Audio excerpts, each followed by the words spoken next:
কল্যাণপুর বৈদ্যনাথ মন্দিরের সামনে প্রতি বছরের ন্যায় এবছরও 3 দিন মেলা হলো। তো 3 দিনের মধ্যে আমরা গিয়েছিলাম একদিন, যেহেতু ওর ডিউটি ছিল তাই যাওয়া হয়নি। তো দেখো মেলাতে আমরা চলে এসেছি সন্ধেবেলা। তো কত ভিড় হয়েছে তোমরা বুঝতেই পারছো। আর এখানে এক্ষুনি যাত্রা শুরু হবে আর তার আগে বাজি পোড়ানো হবে। তো দেখো আমরা চলে এসেছি মেলার মধ্যে, প্রচুর ভিড় হয়েছিল মেলায়, তোমরা বুঝতেই পারছো।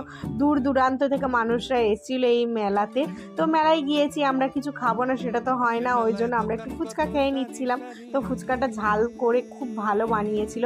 তারপর দেখো মেলায় একটু কেনাকাটা করতে চলে গেলাম। আমি যেখানেই যাই একটু কেনাকাটা করি মেলার মধ্যে গেলে। তো দেখো এখানে কেনাকাটা আমরা করে নিলাম। তারপর দেখো পুটু কিছুই কিনতে চায়নি, ও চেয়েছিল একটু গাড়ি চড়তে, তাই গাড়িতে উঠেছিল। তো আমি এই গাড়িতে কোনোদিনই উঠিনি ছোটোবেলায়। তো পুটু উঠেছে, পুটুর এই লাইফে প্রথমবার ও এই গাড়ি চড়ছে। তো দেখো ও খুবই এনজয় করছিল এই গাড়িতে চড়ে। তো পুটু গাড়ি চড়ছে এখানে, আর এখানে আমরা দুজনে একটু ভিডিও করে নিচ্ছিলাম ওকে এই গাড়িতে শুয়ে। তারপর দেখো পুটু জেদ করছিল একটু হাঁস চড়বে বলে, ওই জন্য একটু হাঁসটাও চড়ে নিল। তারপর দেখো এখানে আমাদের বাজি পোড়ানো স্টার্ট হয়ে গিয়েছে। তো আমরা বাজি পোড়ানো দেখছিলাম। এই সবগুলো দেখতে খুব ভালো লাগে, আনন্দ হয় এই সব দিনে।